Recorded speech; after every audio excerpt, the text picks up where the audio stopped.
अब तक आपने देखा धूलगढ़ बस्ती में हुआ भयंकर नरसंहार। अर्थवर्मा ने अपनी सीमाओं को पार कर लिया और दुश्मनों की पूरी ताकत हिल गई।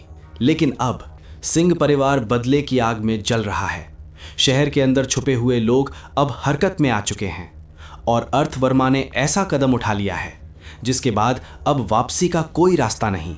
इन अध्यायों में एक खतरनाक दुश्मन का अंत, सिस्टम की नई शक्ति और दिमाग का ऐसा खेल जहां एक गलत कदम सब कुछ खत्म कर सकता है। अगर आपको ऐसी ही दमदार कहानियां पसंद हैं, लाइक जरूर करें, पंकज हिंदी स्टोरीज चैनल को सब्सक्राइब करें, बेल आइकन दबाएं ताकि कोई भी नया चैप्टर मिस ना हो। अब कहानी नहीं, असली खेल शुरू हो चुका है। चैप्टर 61, अंतिम शिकार। रात की हवा ठंडी थी, लेकिन उस ठंडक के पीछे एक अजीब सा तनाव छुपा हुआ था। पूरा इलाका शांत था, इतना शांत कि जैसे हर चीज किसी एक पल का इंतजार कर रही हो। अर्थवर्मा इमारत के किनारे खड़ा था। उसका शरीर बिल्कुल स्थिर था, लेकिन उसकी आंखें शिकार पर टिकी हुई थीं। ऊपर हवा में उछलता हुआ रुद्रांश सिंह, जिसे शायद अभी भी यकीन था कि वो बच सकता है। अर्थ की उंगलियां धनुष पर कस गईं। उसने कोई जल्दबाजी नहीं की। उसका दिमाग तेजी से काम कर रहा था। दूरी, गिरने की दिशा, हवा की चाल, और फिर तीर छूट गया। पहला तीर हवा को चीरता हुआ गया, उसके पीछे दूसरा तीर। अगले ही पल धड़ाम, दोनों तीर रुद्रांश के हाथों को भेदते हुए उसे इमारत की दीवार पर जड़ देते हैं। उसकी चीख रात में गूंज उठी। हड्डियां टूट चुकी थीं, शरीर कांप रहा था। अब पहली बार उसकी आंखों में डर साफ दिखाई दे रहा था। फिर भी उसका अहंकार जिंदा था। तू नहीं बचेगा सिंह परिवार। वो अपनी बात पूरी भी नहीं कर पाया। अर्थ ने तीसरा तीर चढ़ाया। इस बार उसके चेहरे पर कोई भाव नहीं था। तीर निकला और सीधा उसके गले को चीर गया। खून बाहर फूट पड़ा और उसकी आवाज हमेशा के लिए खत्म हो गई। रुद्रांश सिंह, जिसे अभी तक सब अजेय समझते थे, अब एक निर्जीव शरीर था। अर्थ ने एक पल भी बर्बाद नहीं किया। वो तुरंत मुड़ा। उसके दिमाग में सिर्फ एक बात थी, यहां रुकना खतरा है। वो तेजी से बार की ओर लौटा। अंदर पहुंचते ही एक आखिरी दुश्मन बचा हुआ था। अर्थ ने बिना रुके तलवार चलाई। एक ही वार और सब खत्म। लेकिन इस बार कुछ अलग हुआ। उसकी चेतना के अंदर कांस्य वृक्ष अचानक चमक उठा। दूसरी शाखा पर लगा लाल फल अब पूरी तरह पक चुका था। अचानक वो टूट गया और प्रकाश बनकर उसके शरीर में समा गया। अर्थ की सांस एक पल के लिए रुक गई। उसे महसूस हुआ जैसे उसके शरीर के अंदर कुछ मूल रूप से बदल गया हो। अब कोई भी दुष्ट ऊर्जा उसे नुकसान नहीं पहुंचा सकती थी, बल्कि वो उसे अपने अंदर खींच सकता था और उसे अपनी ताकत बना सकता था। उसकी आंखों में एक गहरी चमक उभरी। अब हर दुश्मन उसकी शक्ति बनने वाला था। चैप्टर 62, उड़ता हुआ तूफान। सुबह का सूरज उग चुका था। शहर में हर चीज सामान्य दिख रही थी। लोग अपने काम में लगे हुए थे, बाजार खुले हुए थे। लेकिन ये सिर्फ बाहर का सच था। अंदर से पूरा शहर हिल चुका था। सिंह परिवार के महल में गुस्से की आग भड़क रही थी। जिसने किया है उसे ढूंढो। आदेश पूरे शहर में फैल गया था। लोगों को खोजा जा रहा था। शक के आधार पर पकड़ लिया जा रहा था। पूरा माहौल डर से भर गया था। उधर अर्थ एक शांत जगह बैठा था, लेकिन उसके अंदर एक गहरा परिवर्तन चल रहा था। उसका शरीर धीरे धीरे बदल रहा था। ताकत बढ़ रही थी, गति तेज हो रही थी। उसकी इंद्रियां पहले से कहीं ज्यादा तीक्ष्ण हो गई थीं। वो समझ चुका था, ये सिर्फ एक स्किल नहीं, एक पूरी एवोल्यूशन है। निरंजन उसके पास आया। हमें यहां से निकलना होगा, हालात बिगड़ रहे हैं। अर्थ ने कुछ देर सोचा। उसने हर संभावना को तौला। यहां रहना मतलब खतरा, वापस जाना मतलब थोड़ी सुरक्षा। आखिर उसने धीरे से कहा, चलते हैं। और इसी के साथ उन्होंने शहर के अंदर लौटने का फैसला कर लिया। चैप्टर 63, शब्दों का युद्ध। नगर भवन का माहौल बिल्कुल अलग था। यहां तलवारें नहीं टकराती थीं, यहां शब्द टकराते थे। अर्थ और उसकी टीम सामने खड़ी थी। उनके सामने था वीरेंद्र प्रताप सिंह। उसकी नजरें तेज थीं, जैसे हर चीज को भेद रही हों। उसने ठंडी आवाज में पूछा, मिशन खत्म नहीं हुआ, फिर लौट क्यों आए? ये सिर्फ सवाल नहीं, एक दबाव था। निरंजन चुप रहा, लेकिन अर्थ आगे बढ़ा। उसकी चाल में कोई झिझक नहीं थी। हमने अपना क्षेत्र पूरी तरह साफ कर दिया है, उसने शांत आवाज में कहा। कमरे में खामोशी फैल गई। वीरेंद्र उसे ध्यान से देख रहा था। अर्थ ने वहीं रुककर बात खत्म नहीं की। उसने एक और बात जोड़ी, और दमन विभाग भी इस मामले में उतर चुका है। वे शहर के अंदर के लोगों की भी जांच कर रहे हैं। ये बात सुनते ही माहौल बदल गया। वीरेंद्र की आंखों में हल्का सा बदलाव आया। एक पल के लिए उसका ध्यान भटक गया। अर्थ ने वही मौका पकड़ा। उसने ज्यादा कुछ नहीं कहा, बस इतना, हम अब जा रहे हैं। और वो मुड़ गया, बिना पीछे देखे। उसके कदम स्थिर थे और उसकी चाल में पूरा विश्वास था। पीछे वीरेंद्र खड़ा था। उसकी आंखों में अब गुस्सा नहीं था, बल्कि चैप्टर 64 खामोश हमला। शहर के ऊपर शाम उतर चुकी थी, लेकिन उस शांति के पीछे कुछ ऐसा था जो सामान्य नहीं था। हवा में एक अजीब सा दबाव घुला हुआ था, जैसे कोई अनदेखा खतरा हर दिशा में फैल चुका हो। जब अर्थवर्मा अपने साथियों के साथ वापस लौटा तो उसने मुख्य द्वार पार करते ही कदम रोक दिए। उसकी आंखें धीरे धीरे पूरे आंगन पर घूमी। टूटी हुई दीवारें, बिखरे हुए पत्थर, जमीन पर खून के धब्बे और घायल शिष्य जो दर्द से करा रहे थे। वातावरण में अभी भी लड़ाई की गंध तैर रही थी। निरंजन राठौर के चेहरे का रंग बदल गया। ये किसने किया? अर्थ ने कोई जवाब नहीं दिया। वो सिर्फ देख रहा था। उसकी आंखें हर निशान को पढ़ रही थीं, हर टूटे हुए हिस्से में छुपी कहानी को समझ रही थीं। ये कोई सामान्य हमला नहीं था। ये हमला तेज था, सटीक था, और सबसे खतरनाक बात, ये बिना निशान छोड़े किया गया था। वे तुरंत पीछे के आंगन की ओर बढ़े। आचार्य रुद्रदेव शांत बैठे थे, जैसे पहले से सब जानते हो।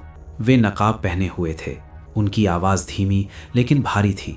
तेज आए, वार किया और गायब हो गए। अर्थ की आंखों में ठंडक उतर आई।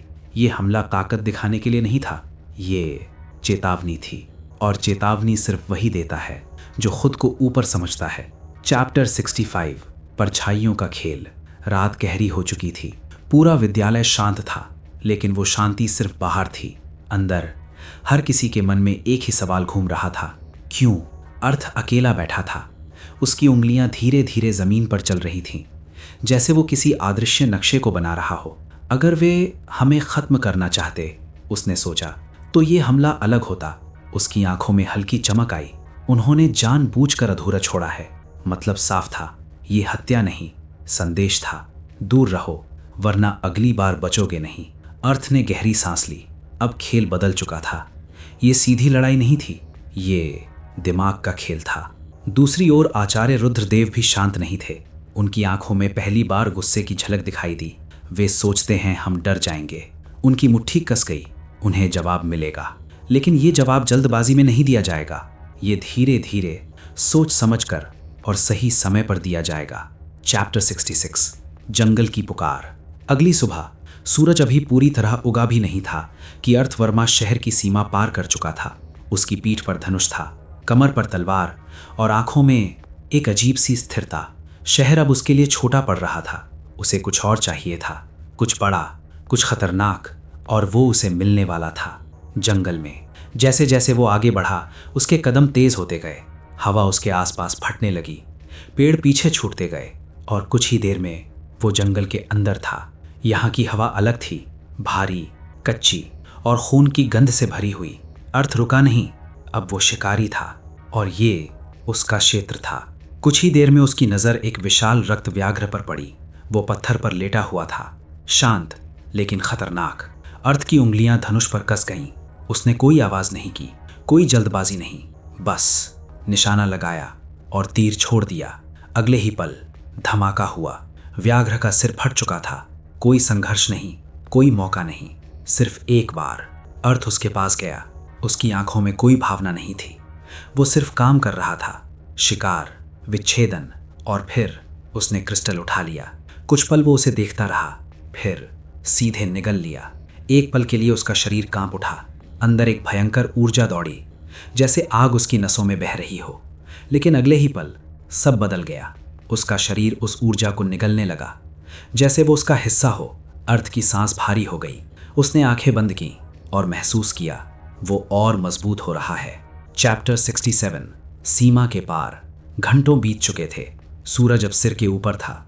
जंगल के अंदर खून की गंध और भी गहरी हो चुकी थी। अर्थ लगातार आगे बढ़ रहा था। हर कुछ मिनट में, 1 और शिकार गिरता।